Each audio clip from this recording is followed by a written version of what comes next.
Makebi STIRS controversy. From Lungu's burial drama to presidential ambitions. Good day, viewers. Tonight, Zambia's political stage is shaking once again, and at the center of it all is one man, Makebi Zulu.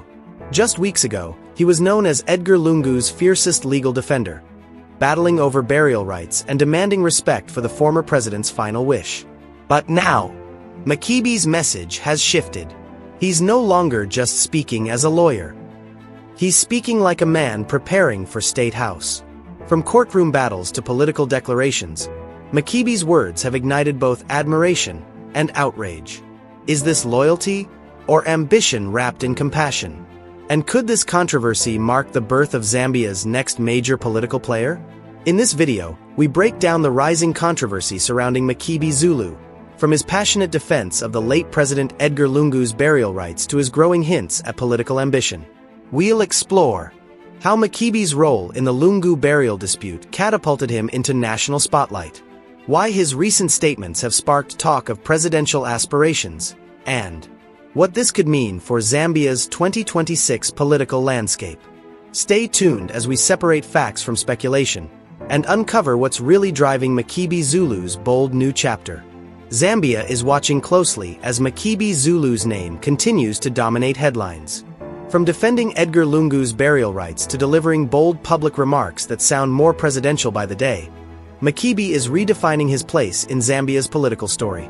In this in-depth report, InspirAfrica official breaks down the controversy, the courtroom moments, the shifting tone, and the growing belief that Makebi Zulu may be positioning himself for 2026.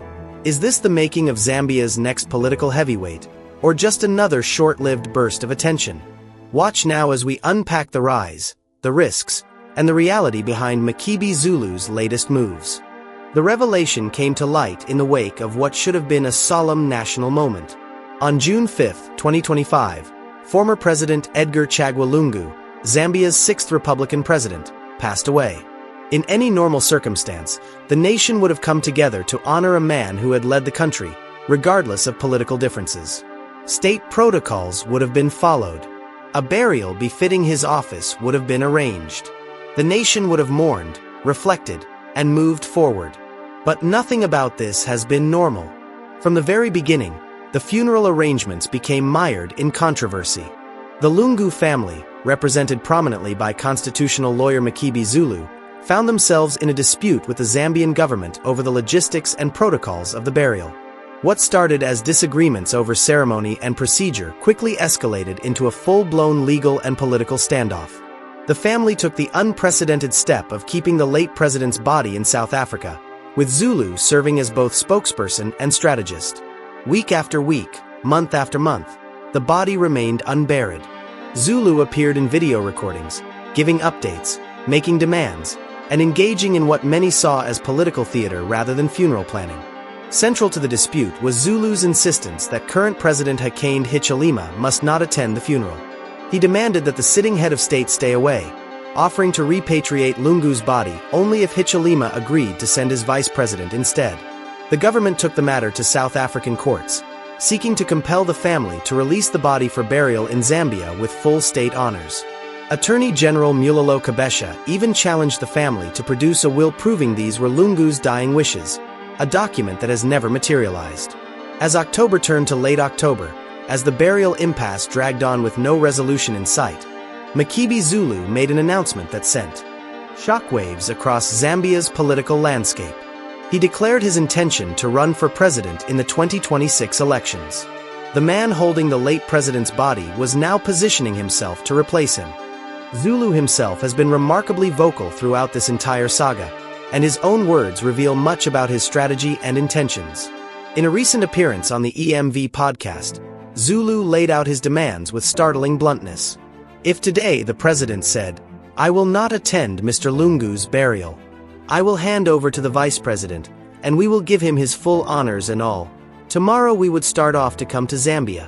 It is that simple." He continued, framing the standoff as a matter of respect rather than politics. That is why we are saying let us pray for the government so that reason prevails over self or ego, and the wishes of the family are respected. When pressed about the length of the delay, 4 months and counting, Zulu insisted the family was not playing politics. He stated firmly, "The family of the late former President Edgar Lungu has called on Zambians to pray for the government so that reason may prevail over ego. The family has not politicized this matter.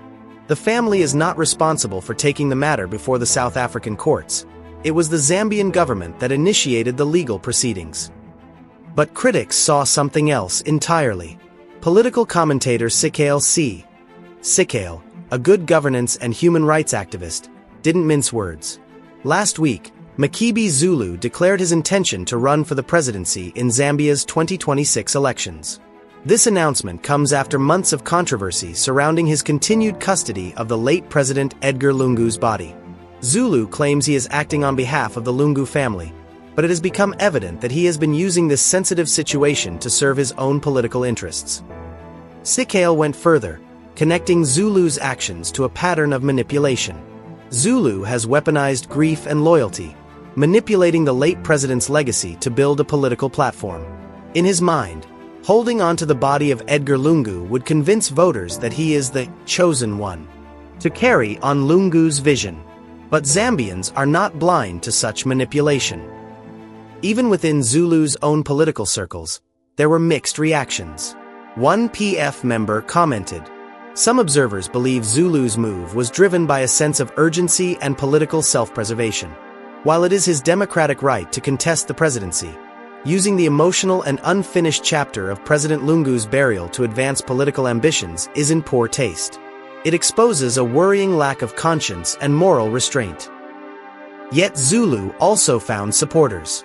Some PF members rallied behind him, as one defender stated. Despite the backlash, some PF members have rallied behind Zulu, describing him as a youthful, articulate, and ambitious leader capable of reviving the opposition's fortunes.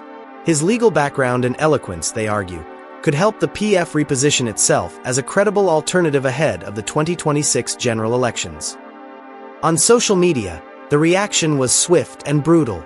One commenter captured the public mood. "Zulu wants to replace Lungu even before burial. He wants to take the shoes of the man even before burying him. What belongs to the deceased is shared after you bury him and not before. Very unethical indeed." Another added, "He has not come out the way the heading leads, but if he did, it is his democratic right." What will then be deduced is that his antics so far may have been driven by his ambition, hence the propensity to try and congregate the nation each time he wants to explain negotiation drawbacks. In his Independence Day message, a lengthy post titled "Second Independence," Zulu attempted to reframe his image as a reformist thinker. Independence was not just a date on the calendar. It was a promise of freedom, equality, dignity, and opportunity for every Zambian. That promise remains unfulfilled for too many among us.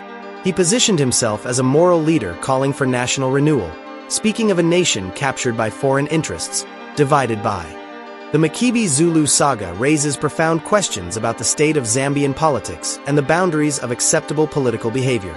At its core, this controversy touches on something deeply uncomfortable: the instrumentalization of death for political gain. The passing of a former head of state should, in theory, be a moment that transcends partisan politics, a time when a nation comes together to honor service, regardless of political affiliation. The fact that Lungu's body has remained unburied for more than 4 months, held in what many see as political limbo, represents a breakdown of these norms. Government officials have been unequivocal in their criticism. In a statement addressing the controversy, one official argued, "The passing of a former head of state transcends personal preferences, political differences, and partisan emotions. It is a matter of national significance, and therefore must be handled within the framework of state protocol and respect for the office that Dr. Lungu once held. A former president is not just a private citizen. He is a national figure whose service, regardless of political affiliation, deserves a burial befitting his status." The legal dimensions are equally complex. Attorney General Mulalo Kabesha challenged the family to produce a will, actual written documentation of Lungu's burial wishes. In court filings, Kabesha argued that without such evidence, state protocol must prevail. The Benefits of Former Presidents Act provides for funeral expenses and burial arrangements, and the government maintains it has the right and duty to ensure proper honors. Legal analyst Tobias Chilembo Hamankoyo framed the issue starkly. Unless a legal document is produced, the state remains within its rights to proceed with arrangements befitting the office the late president held, regardless of family preferences. In a constitutional democracy, the rule of law must take precedence over hearsay. President Lungu with dignity, order, and unity, not based on whispers, but on verified facts and lawful process. But beyond the legal arguments lies a more troubling political calculation. Zulu's presidential bid, announced while the burial impasse continues, has been interpreted by many as revealing his true motivations all along. The suggestion is that he has been using the high-profile role of family spokesperson and the extended drama of the burial standoff to build name recognition and political capital. The strategy, if that's what it is, carries significant risks. Within the Patriotic Front itself, the party Lungu once led, there are multiple contenders for leadership. Given Lubinda, Raphael Nakachinda, Chishimba Kambwili, and others all have their own bases of support and their own claims to carry Lungu's legacy forward. Zulu's controversial approach may have given him visibility, but it's unclear whether that translates into actual political viability. Some analysts note that Zulu's re-emergence has been strategically calculated. He launched a new Facebook page that rapidly gained over 21,000 followers, signaling that his political brand, though controversial, has resonance. His appearances on political podcasts and his carefully crafted Independence Day message show a man attempting to pivot from crisis manager to national leader. Yet the optics remain deeply problematic. One commentator summarized the dilemma facing Zulu. What Zulu brings is structure.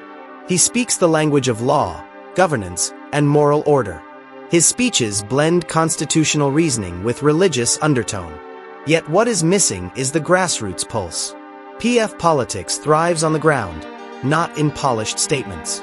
His Facebook followers may signal influence, but they do not yet translate into electoral muscle. The ethical questions extend beyond Zulu himself. What does it say about a political system when such behavior is seen as viable strategy? When holding a funeral hostage can be interpreted as a legitimate pathway to power? When the death of a national figure becomes a bargaining chip in political negotiations? The controversy has also reopened questions about President Hichilema's relationship with the Lungu family and with the opposition more broadly. The demand that the sitting president not attend his predecessor's funeral is unprecedented in Zambian politics. Supporters of the government see this as an unreasonable politicization of what should be a unifying moment. They argue that Hichilema, as head of state, represents all Zambians and that his presence would honor the office Lungu held, not make a political statement. Critics of the government, however, point to the rocky relationship between Hichilema and Lungu during the latter's presidency, suggesting that the family's concerns about the funeral being used for political purposes are not entirely unfounded. In the court of public opinion, Zambian citizens have expressed a range of reactions from outrage to exhaustion. Many have simply moved on, seeing the continued drama as a distraction from more pressing national issues. Others see it as emblematic of deeper problems in Zambian politics: the tendency toward personalization, the exploitation of emotion, and the difficulty of achieving genuine reconciliation across political divides. And so the question remains, what happens next? As we close this edition, Makebi Zulu stands at a crossroads. He has gained visibility, certainly. He has demonstrated legal acumen and political boldness. He has positioned himself as a voice within the fractured opposition. But he has also revealed something about his character and his methods, something that many Zambians find deeply troubling. Can a man who has presided over 4 months of burial drama, who has used a national tragedy as a platform for personal ambition, truly unite a country? Can he transcend the controversy that has defined his emergence? Or will this episode forever mark him as someone who, in the pursuit of power, crossed lines that should never be crossed? These are questions only time, and the Zambian people, can answer. Thank you for watching this edition of InspirAfrica Official. This is a developing story, and we'll continue to follow it closely as events unfold. What do you think about Makebi Zulu's actions? Is this legitimate political ambition or an exploitation of grief? Share your thoughts in the comments below. We want to hear from you. We'll be back tomorrow with more stories that matter, more investigations that illuminate, and more conversations that challenge us all to think deeply about the world we're building. Until then, Stay informed, stay engaged, and stay inspired. This is Nakash, signing off.